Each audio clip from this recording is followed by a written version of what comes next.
quem veio ouvir a palavra de Deus? Amém. Deixa eu melhorar. Quem veio receber a palavra de Deus? Amém. Glória a Deus. Aí ficou bom. Nós vamos então à palavra do Senhor. Como os irmãos perceberam, estamos gravando esta palavra, alguns momentos do culto. Você está aparecendo aqui nessa câmera, né? Depois você pode dizer: oi mãe, eu estava lá. Aleluia. Ao decorrer dessa semana vai ficar disponível em nosso canal do YouTube. É só procurar lá PR Rivail Souza, pastor Rivail Souza. Vai estar lá esta mensagem e dezenas de outras tantas mensagens e reflexões que a gente coloca lá. Amém? Amém. Pois bem, o tema que as irmãs escolheram diz: declara-me o que tens. 2 Reis, capítulo 4. Então eu quero convidar-lhes a ler segundo os primeiros versos do capítulo 4 de 2 Reis, mas resumido no tema, onde faremos algumas considerações. Então, você até pode olhar aqui para o banner. Vou pedir ao pastor Adildo para dar um espacinho, pastor, obrigado. Você pode olhar aqui para o banner e ler comigo: declara-me o que tens. Vamos ler agora para valer? Declara-me o que tens. Mais uma vez: declara-me o que tens. Aleluia, Jesus, glória a Deus. Agora olhe para o irmão que está do lado, a irmã, e diga assim: declara-me o que tens. Segura aí. Com um sorriso no rosto para não parecer antipático, olha de novo e diz: me desculpe, mas não vou declarar a você. Tomai vossos assentos. Glória a Deus. Meus irmãos, esta passagem é uma passagem linda na Bíblia Sagrada, não é? Antes de avançar, meu amigo pastor de Carlos, pastor Juliano, Deus abençoe poderosamente a vida de vocês, tá? Gente, esse profeta aqui, Ed Carlos, é professor de música, tem uma escola de música aqui na nossa região, ensina tudo que toca, do apito ao trombone, ensina tudo, não é, Ed Carlos? Especialista, não é? É um profissional da área de música, e quero aqui de graça fazer esse mexão para ele, tá? Ele tinha um cabelo tão bonito, parecia o cabelo do menino dele, né? Cabelo bonito, ele jogava assim aquele cabelo. A Ian até casou com ele, né? Aí depois que abriu a igreja, falou: meu Deus, forte, sentiu um chamado, você pastor. Abriu a igreja, tadinho, sobrou umas poucas teias. Mas ele continua estiloso, apostou na barba, não é? Salvar alguma coisa. Deus abençoe, meu amigo, poderosamente. Esse texto, ora lido, nos traz grandes lições da parte de Deus. Eu quero resumir estas lições em poucos minutos, em poucas palavras. Então eu quero pedir a você que me empreste toda a sua atenção. Me empreste toda a sua atenção para esta palavra, porque Deus vai falar ao seu coração. O texto é breve, o texto é sucinto, o texto é objetivo. Ele já começa de uma forma dramática, ele já começa de uma forma sentimental, dolorosa, porque já começa no meio de um drama. Mas graças a Deus que o seu desenrolar aponta para milagres, e o milagre é visto, vivido, contemplado no final dos últimos versículos. Uma das ênfases maiores que temos nesta belíssima passagem é a ênfase ao azeite que foi aumentado. E é bem verdade que a maioria de nós, pregadores pentecostais, também marcamos uma ênfase predominante neste elemento do azeite, não é? E portanto a pregação fica um tanto pentecostal, fica uma pregação do manto, e é uma maravilha. Mas eu gostaria de chamar a atenção para outros pontos também pertencentes a este relato. Embora o azeite seja aqui a moeda que Deus usa para fazer prosperar aquela pobre mulher, e o azeite aparece na Bíblia por alguma coisa como 168 vezes, quase sempre ligado à providência, à provisão divina e ao agir do Espírito Santo de Deus. Mas ao lermos de uma forma simples, de uma forma objetiva, esse texto escolhido aqui, nós notamos já nas primeiras palavras o drama vivido por uma mulher que não temos muita informação acerca desta mulher. O que sabemos dela é o que está dito no próprio texto. Algumas outras informações nos apresentadas pelas tradições talvez não mereçam tanto crédito e não mereçam tanta atenção. Contudo, o material que temos disponível no texto já é suficiente para nos aclarar os propósitos de Deus e nos manifestar um Deus cuidadoso, um Deus sensível às necessidades daqueles que Ele serve. Então, nesse drama, nós observamos em sua abertura tratar-se de uma mulher crente, tratar-se de uma mulher temente a Deus, tratar-se de uma mulher que viveu a sua vida no altar de Deus, ou no altar como no sentido de na fé que ela tem na palavra de Deus. E esta mulher, embora não sabemos pelas informações aqui constantes, não sabemos o seu nome, mas nós sabemos que ela é, primeiramente, esposa de um profeta e que ela é nora de profeta.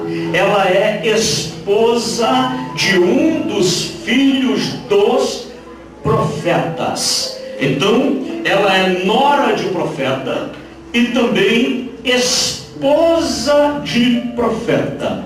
Portanto, estamos falando de uma mulher que viveu a sua vida piedosa, viveu uma vida no altar de Deus, uma mulher que viveu desde cedo aprendendo a confiar na providência de Deus. Desde cedo aprendeu que Deus é um Pai que cuida, que guarda, que supre, um Deus que é atento, que é sensível às necessidades de seu povo. Uma mulher de um obreiro, uma mulher de um profeta, é alguém que está muito próximo deste relacionamento da fé. E logo ela descobre na prática que, por mais que sejamos próximos de Deus, por mais que vivamos no ardor da fé, por mais que vivamos na inteira disposição de Deus, uma hora, um momento, como acontece a todos os mortais, a morte bate em sua porta.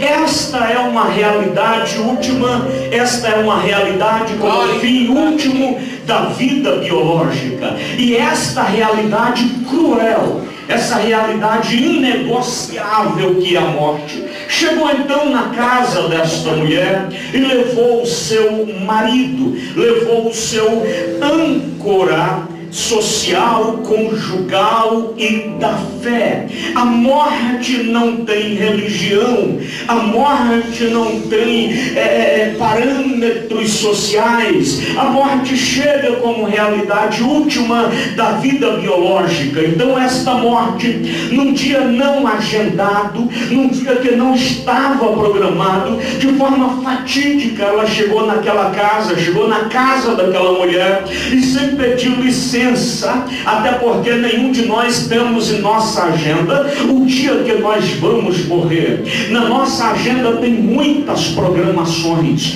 mas não tem na agenda de nenhum de nós o dia da nossa morte, porque isso não está no nosso controle. Esse é um mistério da vida.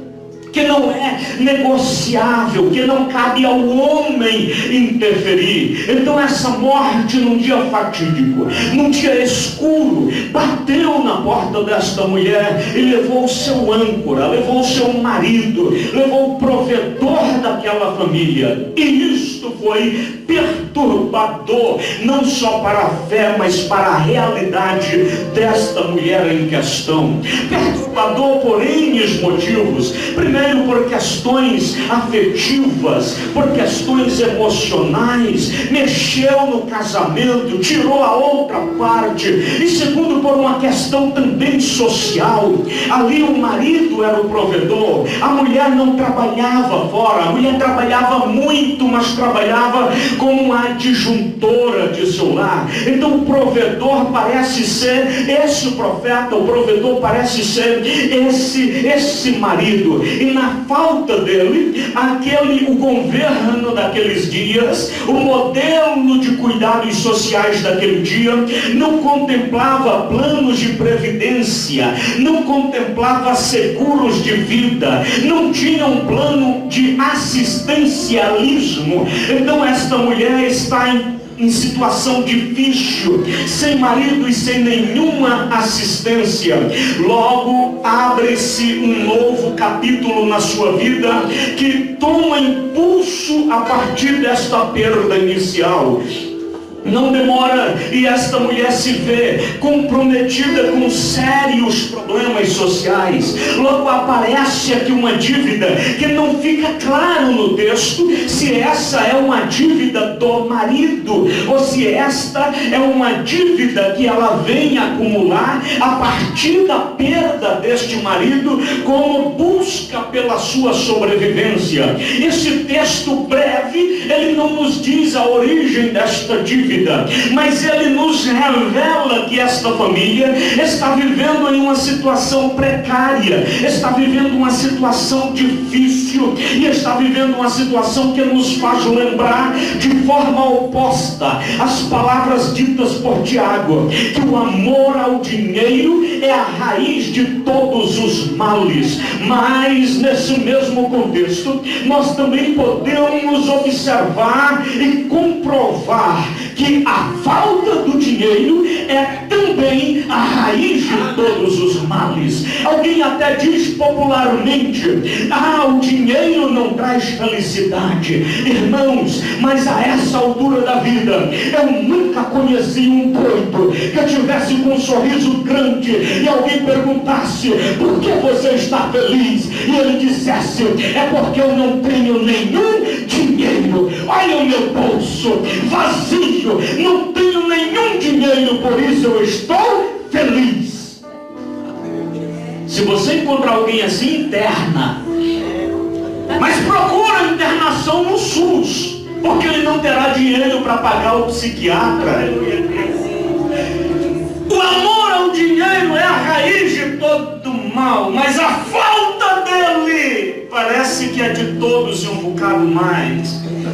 Ou situação, ou um líder quando falta dinheiro, ou inferno aqui na terra quando falta dinheiro. Pastor, mas que palavras são essas? Procure viver uma fé sem dinheiro.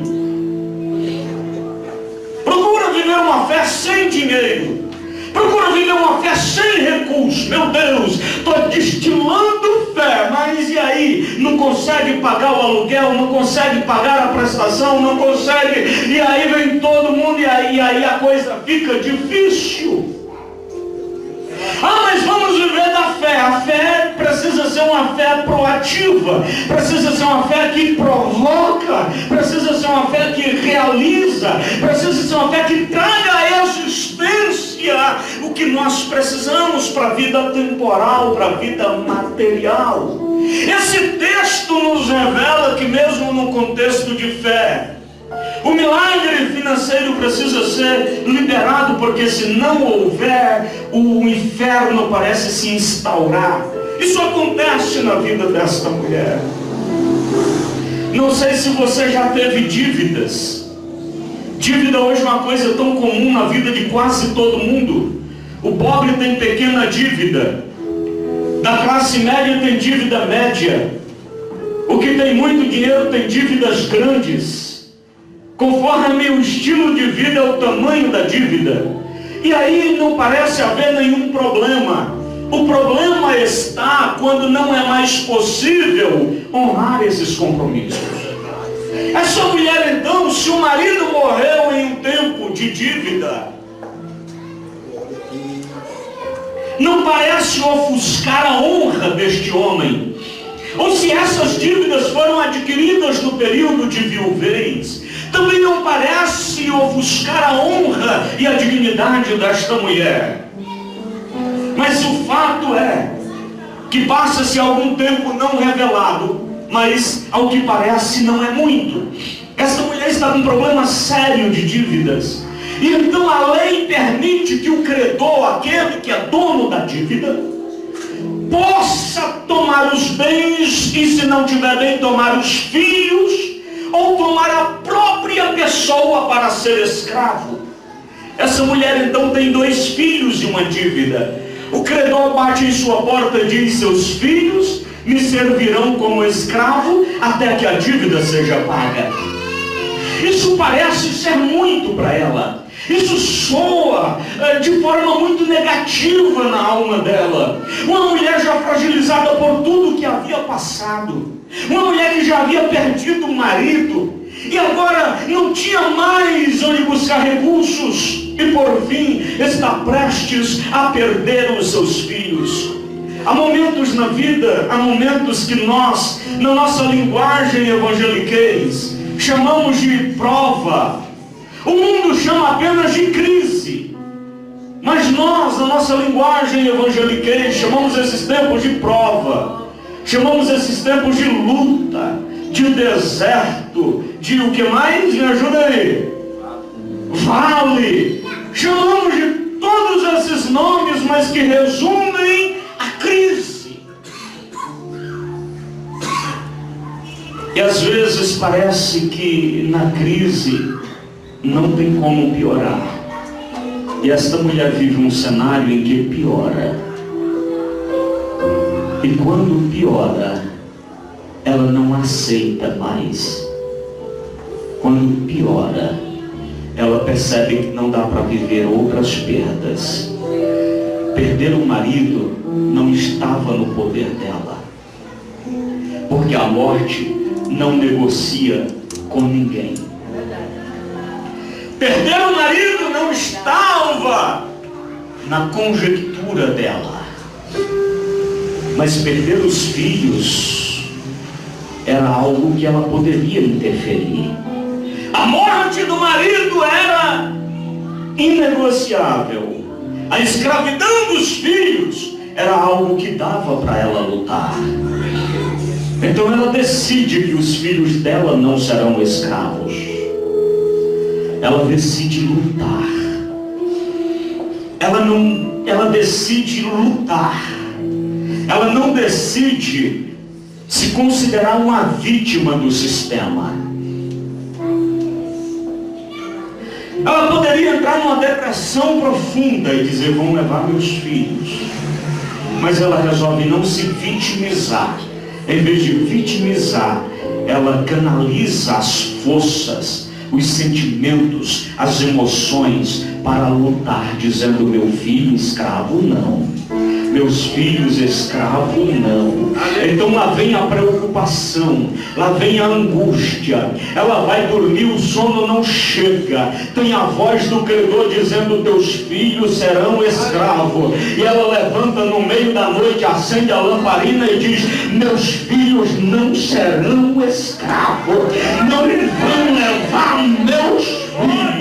Depois ela deita de novo, mas não consegue dormir. As lágrimas descem quente nos olhos a noite toda. O sono não chega. De manhã, quando ela vai tomar um café com os filhos, ela prepara o café para os filhos e aquele sentimento negativo parece dizer: capricha aí no restinho que você tem, porque talvez seja o último dia que teus filhos tomam café na tua mesa. Ela serve o café para os filhos, mas com a sua alma angustiada, com a voz do credor dizendo: teus filhos serão escravos. E ela resiste, dizendo: meus filhos não serão escravos. E ela, por ser uma mulher instruída na fé, por ser uma mulher de profeta, tem mulher de profeta que o profeta não lhe ensina nada, e tem mulher de profeta que não aprende nada quando é ensinada. Mas essa mulher aqui nos parece que é uma mulher que aprendeu as lições da fé. Então ela diz: eu vou lutar por meus filhos, eles não serão escravos. E ela não sai na vizinhança pedindo ajuda. Ela não sai na vizinhança contando os problemas. Ela vai chorar aos pés de Deus, dizendo: Deus, eu quero uma resposta, não quero filho escravo. Olhava para o rostinho dos meninos dormindo e dizia: eu não quero meus filhos como escravos. E ela então vai orar e não tem muita solução. Ela não tem recurso, ela não tem o que fazer. O credor está na legalidade dele. Ela então decide procurar ajuda, não é na vizinhança. Isso é uma grande lição, não é na vizinhança que está a ajuda. Ela não procura ajuda na casa do rei. A ajuda não está nos políticos. Ela vai orar de novo e Deus lhe mostra o caminho a ser seguido. Ela lembra então do mestre de seu marido e do mestre de todos os profetas. Ela lembra do mestre Eliseu. Eliseu é o reitor da faculdade de teologia daqueles dias, chamada de escola de profetas, escola da qual tem o Eliseu como professor titular.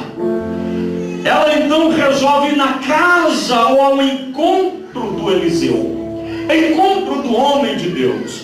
E quando chega lá, ela não vai murmurar diante do homem de Deus.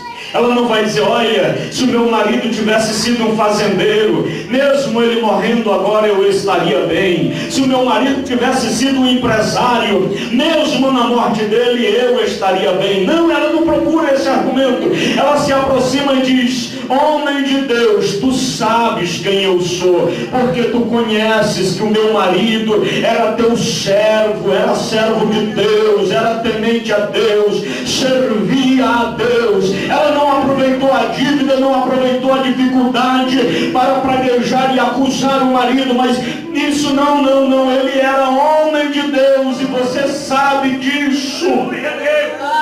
O profeta disse: sim, filha, eu sei que o teu marido era homem de Deus, me conte o que está acontecendo. Ela diz: meu senhor, a tua serva está endividada. Ela não acusa o marido e ela não diz a origem da dívida, mas ela diz: há uma dívida e o credor veio na minha casa essa semana, disse que vai levar o meu filho, meus filhos, e eu não aceito que meus filhos sejam escravos.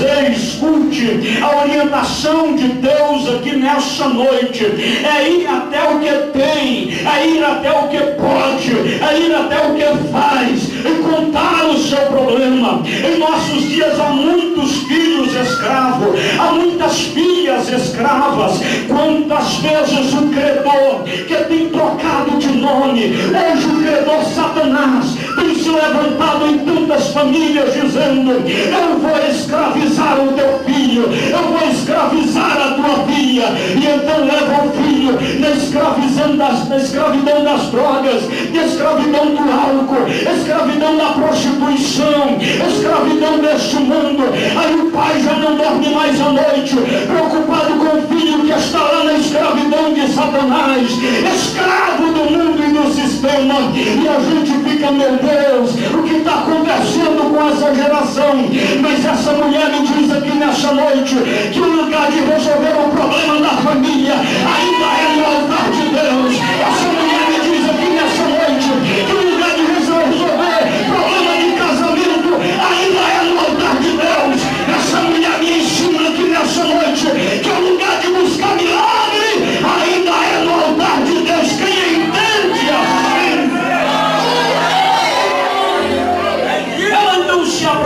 ama o homem de Deus. E ele disse: sim, filha, eu sei. Aleluia, aleluia. Eu sei que ele era homem de Deus. Eu só não sabia desse problema. Eu só não sabia desse problema. E você tem alguma coisa em casa? Me diga o que você tem lá. E ela disse: tua serva não tem nada. Nada. E depois ela lembra um texto separado aqui por uma sentença separada por uma vírgula, assim, ela lembra rápido. Não tem nada não, só uma vasilhinha com um pouco de azeite. Aí o profeta diz: já é alguma coisa. Aleluia. Glória a Deus. Já é alguma coisa. Louvado seja Deus, aleluia. Uma vasilha Meu Deus. com alguma quantidade de azeite já é alguma. Glória a Deus. Já é alguma coisa. Porque o milagre que Deus vai fazer na vida dela é a partir de alguma coisa. Todo mundo tem alguma coisa. Todo mundo tem alguma coisa. Nem que seja pouco, mas tem. O profeta então diz assim: vai lá, conversa com a tua vizinhança. Aqui está a sorte dela. Se ela tiver poucos vizinhos, o milagre será pequeno. Se ela tiver muitos vizinhos, o milagre será grande. Se ela conhecer pouca gente, o milagre é pequeno. Se conhecer muita gente, o milagre é grande. Se poucas vizinhas gostarem dela, o milagre é pequeno. Mas se muitas vizinhas gostarem dela, o milagre é grande. Se ela não se relacionar na comunidade dela, o milagre será pequeno. Mas se ela for uma mulher comunicativa na comunidade, o milagre vai ser grande. Porque o profeta condiciona o milagre dizendo assim: vai na tua vizinhança, pega vaso emprestado. Não poucos, pega muitos emprestados, depois entra no teu quarto com os teus filhos, fecha a porta sobre ti e teus filhos, e então pega o primeiro vaso com um pouco de azeite e passa a derramar nos demais. Ele não mandou ela contar para a vizinhança para que era os vasos. Me empresta o teu vaso porque vai ter um milagre lá na minha casa. Não. Me empresta o teu vaso e me acompanha para ver o que Deus vai fazer na minha vida. Não. Só empresta o vaso sem explicações. Está entendendo? Glória a Deus. Tá entendendo? Porque quem vai fazer o milagre não é a vizinhança. Não. Ela não chama aquela vizinhança para fazer uma campanha na casa dela. O milagre não vem da vizinhança só vem vaso. Só vazia.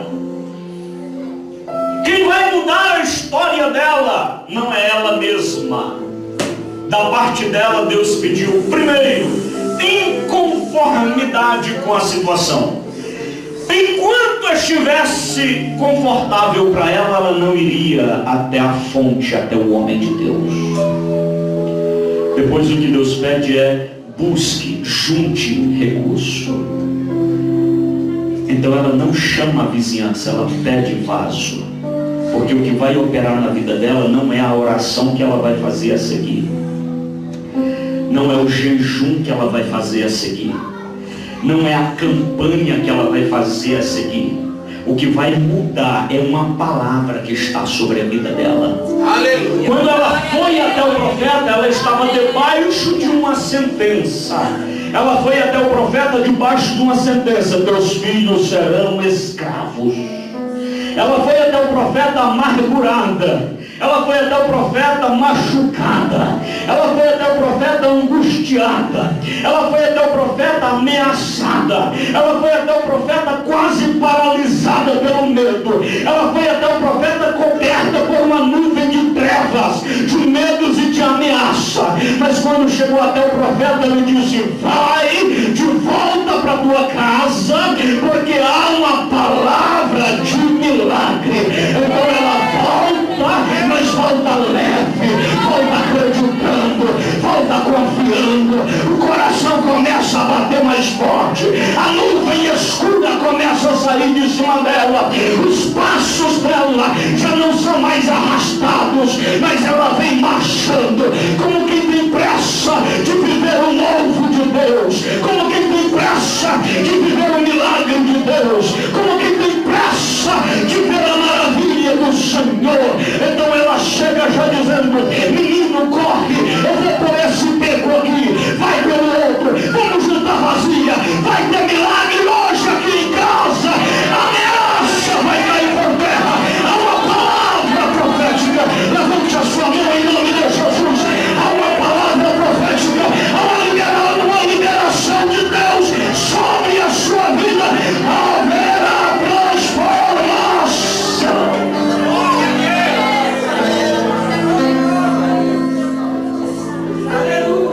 Nem precisou ela fazer nada além de pegar o vasinho dela e começar a compartilhar com os demais. E aqui acontece algo que conhecemos no Novo Testamento.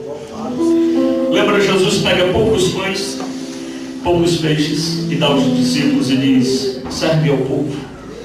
Enquanto tiver gente com fome, vai ter comida, serve. Ele faz a mesma coisa. Enche os vasos, só tem um. Enche, quando você terminar de encher, esse continua cheio. Quando terminar de encher, esse continua cheio. Terminou de encher, esse continua cheio. Se ela tiver 1 milhão de vasos, vai encher 1 milhão e o vaso matriz continua cheio. Então, se ela conseguiu 50 vasilhas, não sei, o texto também não diz, depende de quantos vizinhos ela tinha. Se ela conseguiu 50 vasilhas, os 50 ficou cheio e a matriz ficou cheia, de sorte que quando não tinha mais nenhum vaso, esse vaso parou de encher ou de transbordar, porque a bênção estava completa. Isso é o poder de viver debaixo de uma palavra profética de Deus. Essa foi a parte de Deus. Mas a mulher olhou para aquele tanto de vaso, tudo cheio, meu Deus, de manhã não tinha nada aqui, quase nada. Agora já tem um armazém de azeite. Mas e agora? Eu tenho azeite, mas não tenho dinheiro. Deus não deu dinheiro para ela, Deus deu azeite. Ela precisava de dinheiro para pagar o credor. O profeta não dá dinheiro, o profeta dá azeite. Lembra da pergunta inicial? Declara-me o que é que você tem em casa. Se ela dissesse: meu Senhor, a tua serva tem 32 juntas de boi, a tua serva tem um sítio com uma plantação próspera, a tua serva tem algumas toneladas de farinha acumulada, o profeta ia dizer: venda essa farinha, venda esses bois e pague a tua dívida. Mas ele perguntou e ela não tem nada. Se ela tivesse dito assim: meu senhor, a tua serva não tem nada, tem em casa uma caixa de limão, talvez ele dissesse: pega mais caixa e multiplica os limões. Pega mais caixa e multiplica as batatas. Eu disse no início que a nossa ênfase sempre é o azeite. E eu quero falar do milagre. Pega mais caixa e enche mais. Mas a tua serva só tem um pouquinho de azeite. Então pegue e multiplique esse azeite. Ela agora tem uma reserva muito grande de azeite, mas ainda não tem dinheiro. Ela fica olhando, já alegre, já aliviada, nunca viu coisa assim antes. Seu marido nunca fez um milagre desse em casa antes. Tremendo isso aqui, maravilha. Mas e agora, como eu vou resolver o meu problema? Volta para o profeta. Meu Senhor, fiz tudo que o meu Senhor mandou e foi muito lindo. Hoje eu tenho muito azeite, está uma bênção. O que é que eu faço agora? O profeta diz: pega o azeite e vá vender. Por que Deus não vendeu para ela o azeite? Pega o azeite e vai vender. Pega as garrafinhas, você e seus filhos. Vão de porta em porta. Bom dia, estou vendendo azeite, quer comprar? Vai para a feira. Estou vendendo azeite, quer comprar? Aleluia, Deus. Aquela vizinha que emprestou uma vasilha vazia, ela devolve, olha, está aqui a tua vasilha, está cheia, quer comprar o azeite que está nela? Sai a família toda vendendo de porta em porta, dizendo, eu tenho azeite, estou vendendo azeite. Alguém está precisando de azeite? Percebe que todo milagre exige um ato humano? Quando Jesus ressuscitou Lázaro, ele disse aos assistentes, tira a pedra. Jesus não foi tirar a pedra. Quando Jesus multiplicou pão e peixe, ele disse aos discípulos, sirva. Agora Deus aumenta o azeite e disse, vai trabalhar agora, minha filha. É verdade. Vai trabalhar agora, minha filha, vai ser vendedor agora. Abra um comércio de azeite e daqui a pouco você terá bastante recurso. O que você tem? Ah, Senhor, agora eu tenho azeite. Na primeira conversa, o que você tem em casa? Eu não tenho nada. Então vá lá que Deus vai me dar. Na segunda conversa, o que você tem? Agora eu tenho bastante azeite. Então vá trabalhar de vendedora de azeite. E aí vai ter tanto dinheiro lá que vai dar para pagar a conta e vocês vão viver do resto. Os milagres de Deus existem e nunca exime-nos de nosso trabalho. O trabalho enobrece. Às vezes a gente fica orando dizendo, Deus, a crise, preciso de recursos. O que você tem aí? Deus, a empresa fechou a porta.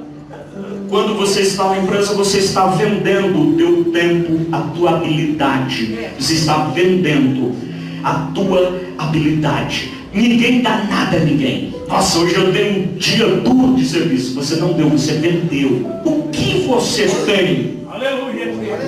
Se eu estou desempregado, mas o que você tem aí que dá para você vender? Dá para ser um empreendedor? Deus está 12 anos desempregado. Em 12 anos, meu filho e minha filha, não usou nenhuma criatividade que papai deu. Aleluia, Glória a Deus. Não fez nenhuma rendinha. Não vendeu nenhum limãozinho na feira. Deus, eu aguento mais porque eu oro. E Deus, não chegou nem um pacote de dinheiro na minha casa. O que você tem aí? Olha, eu estou precisando de dinheiro. O que eu tenho? Tenho conhecimento. Tenho sabedoria. Tenho formação. E aí quem é sensível ao profeta passa lá depois e compra. Aleluia. Entende? É assim, é claro assim. Não tem mágica. Deus faz um milagre, aí Deus dá saúde. Faz um milagre, Deus dá criatividade. Faz um milagre, Deus manda o demônio da preguiça embora. Deus faz um milagre. Ah, meu Deus, aí Deus começa a acordar crente cedo. Meu Deus, não sei o que acontece, eu estou numa insônia. 6 horas da manhã eu pulo da cama sem sono e quero orar. O pastor, ora aí para eu dormir. Não, é Deus dizendo, levanta, preguiçoso, porque o milagre está aqui. Fica à noite como desocupado. E durante o dia, pastor, faz uma campanha na minha casa. O diabo se levanta. Que diabo, irmão? E quando o diabo se levanta, tu fica deitado. Levanta você que o diabo cai. O profeta não dá dinheiro para essa mulher. Dá trabalho para ela. Glória a Deus. E Deus dá? Dá, claro. Senhor, me dá uma sabedoria aqui, ó. O que eu posso fazer de diferente para ter resultado diferente? Meu amigo ele ficava com licença aqui. Já pensou se ele fica com licença aqui, profeta? Fica a vida toda tocando na mesma teclinha. alguém coloca um dinheirinho ali no chapéu, começa a tocar outras que talvez dê certo. O que você tem? O que você pode fazer? Qual o potencial que Jesus te deu? Deu saúde? Quem tem saúde aqui levanta a mão e agradece. Deu inteligência? Quem tem inteligência e agradece. Deu disposição? Quem tem disposição e agradece. Mas pelo amor de Deus, não cruza os braços e espera Deus mandar do céu. Deus dá recursos para você usar. Então eu quero, no nome de Jesus, orar por riquezas na sua vida. Eu quero, em nome de Jesus, orar por prosperidade na sua vida. Eu quero, em nome de Jesus, orar por milagre financeiro na sua vida. Naquele dia Jesus deu para aquela mulher azeite. Eu já lhe disse, como um pregador pentecostal, nós somos tentados a falar do azeite como símbolo do Espírito e símbolo de avivamento. Mas o avivamento de hoje é libertação. Libertar da mentalidade que nos oprime, libertar da mentalidade que nos escraviza, libertar-nos da mentalidade que vai dar certo desse jeito, sem fazer nada diferente. Então que o Senhor possa avivar a nossa casa, um avivamento que esteja na alma, mas esteja na finança, esteja em todas as áreas da vida. Glória a Deus! Glória a Deus! Quem quer esta libertação de Deus? Glória a Deus, maravilhoso. Glória a Deus. Esse texto aqui de Carlos diz não só que Deus se preocupa com o meu avivamento espiritual, mas diz também que Deus é sensível à minha vida temporal, material, financeira, dinheiro. Eu já estou terminando e termino com a oração e com palavras proféticas. Mas nós aprendemos a vida toda a viver mais pobres que esta mulher. Sim, sim. Presta atenção, presta atenção, presta atenção. Presta atenção, isso aqui é libertador. Eu vou te contar uma história breve. Talvez alguém se identifique. Quando eu era criança, eu morava num lugarzinho de interior. Nós íamos para a escola, era uma professora, tadinha. Sexta série era a chefona da escola toda. E a professora, não sei se não tinha muita matéria, mas ela tinha umas cantigas que era vinda do inferno. Descobri depois. Eu acho que era para matar a aula. A gente ficava quase a aula toda cantando umas desgraças, que dizia mais ou menos assim: eu sou pobre, pobre, pobre de descer. Alguém conhece essa maldição? Isso é uma maldição do inferno. Colocar a criança que vai para a escola aprender quanto que é 3 menos 1 mais 2. Aí sai lá dentro no recreio, ó. Ou depois da aula, na estrada: eu sou pobre, pobre, pobre de maré, maré, maré. Fora quando a gente ficava numa roda para brincar de outra desgraça.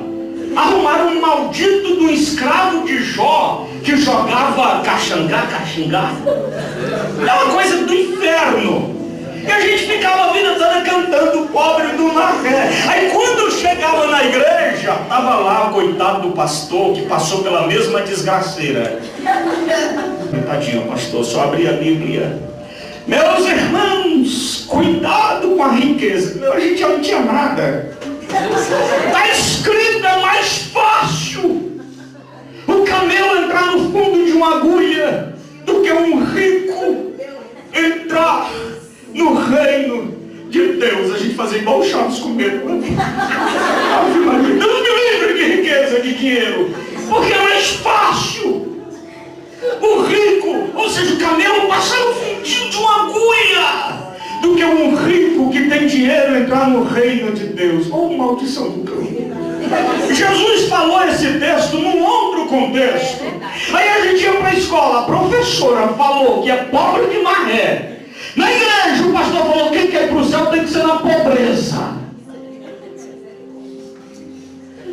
Com todo respeito aos pastores do passado e com todas as reservas, Mas esse evangelho não vem da palavra. A Bíblia diz que não devemos viver numa ansiedade pelos bens terrenos. É verdade. A Bíblia diz que não devemos colocar nosso amor nos recursos, a nossa confiança nos recursos daqui. Isso é uma verdade. A Bíblia nos adverte contra as riquezas, no sentido de colocar nela nossa força. Isso é uma verdade. Mas sabe o que não é uma verdade? São esses pensamentos que temos adquiridos ao longo de algum tempo, que crente tem que andar ali, é ameaçado pelo credor de manhã e de tarde, que o crente não pode ter esperanças, que o crente não pode conquistar, que o crente não pode realizar, que o crente não pode viver o bem de Deus aqui nessa terra. Isso não é uma verdade bíblica. Não, pelo contrário, nós devemos transformar a nossa mente, ou renovar a nossa mente, para sermos transformados, para vivermos a plenitude dos pensamentos bons e agradáveis de Deus para a sua vida. A gente vive num contexto em que o crente tem que ser sofredor mesmo. Essa mulher, tadinha, porque era mulher de profeta, era crente, Deus se agradava dela, por isso que ela sofria assim. Não é. Nós aprendemos que crente tem que viver pau de manhã, à tarde e à noite. É o me chicoteia Jesus. Crente tem que viver na prova. Crente tem que viver lamentando. Crente tem que viver destruído. Aí quando a gente olha para alguém que está na bênção, diz: olha, não sei, acho que você não está muito crente não, porque crente não vive na bênção, crente vive na prova. Irmãos, isso não é bíblico não. Jesus disse aos seus discípulos: quem deixar tudo para me servir, receberá 100 vezes mais nessa vida, e por fim a vida eterna. Glória a Deus. Pastores dizendo: quando eu estou na bênção, eu acho que estou em pecado, peço para Jesus mandar prova. Irmãos, o que essa mulher está vivendo, se fosse a vontade de Deus, o profeta teria dito: minha filha, parabéns, quem sofre muito, agrada muito a Deus. Volte para o seu sofrimento e seja destruída lá com dignidade. Não é esta a revelação de Deus para a moça através do profeta. Ele diz: vai, o milagre vai te acompanhar. Desde que você decidiu a não suportar mais essa penúria, desde que você decidiu a não conviver mais com essa dificuldade, desde que você se posicionou, transformando o teu entendimento, Deus vai fazer coisas novas na sua vida. Curve a sua cabeça, eu quero liberar uma palavra profética sobre a sua vida. Aleluia, Jesus.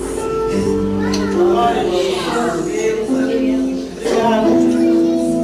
Meu Deus, amado Pai, o Senhor nos trouxe aqui nesta noite para libertar-nos da consciência escravizante. O Senhor nos trouxe aqui hoje para nos libertar de uma mente pobre. O Senhor nos trouxe aqui hoje para nos livrar da opressão. Opressão que tem se instaurado por tantas áreas da vida. Opressão que às vezes até respiramos ares espirituais limpos, mas em volta estamos enganchados nas dificuldades do dia a dia que ainda aprisiona. E assim como esta mulher, nos aproximamos da fé, nos aproximamos do teu altar. Pela fé chegamos a ti e dizemos: quebra, ó Deus, as nossas algemas. Quebra, ó Deus, as nossas prisões.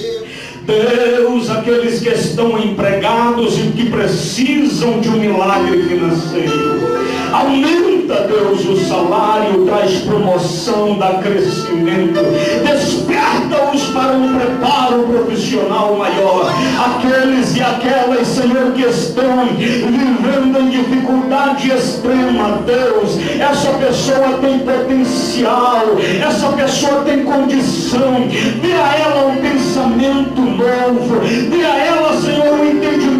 novo. Ah, Deus, dê, Senhor, uma estratégia a essa mulher agora. Dê uma sabedoria a essa mulher agora, Senhor. Dê uma sabedoria a este homem agora, Senhor. Senhor, às vezes a bênção está tão perto, só precisa de um direcionamento. Trabalhe nessa mente agora, Espírito Santo, dando um pensamento, trazendo uma luz, trazendo um direcionamento, colocando sobre as mãos dela e dele, ah, Senhor, uma palavra de liberação para prosperar e para viver o bem do Senhor. E assim, ó Deus, toda a assombração que tem se levantado, trazendo preocupações e limitações, seja repreendida na força da tua palavra, no nome de Jesus. Levante as mãos aqueles e aquelas que recebem esta palavra, que o Senhor lhes dê sabedoria, que o Senhor lhes dê entendimento, que o Senhor lhes traga luz, que o Senhor lhes traga direcionamento e forge as vossas mãos para prosperar e viver a grandeza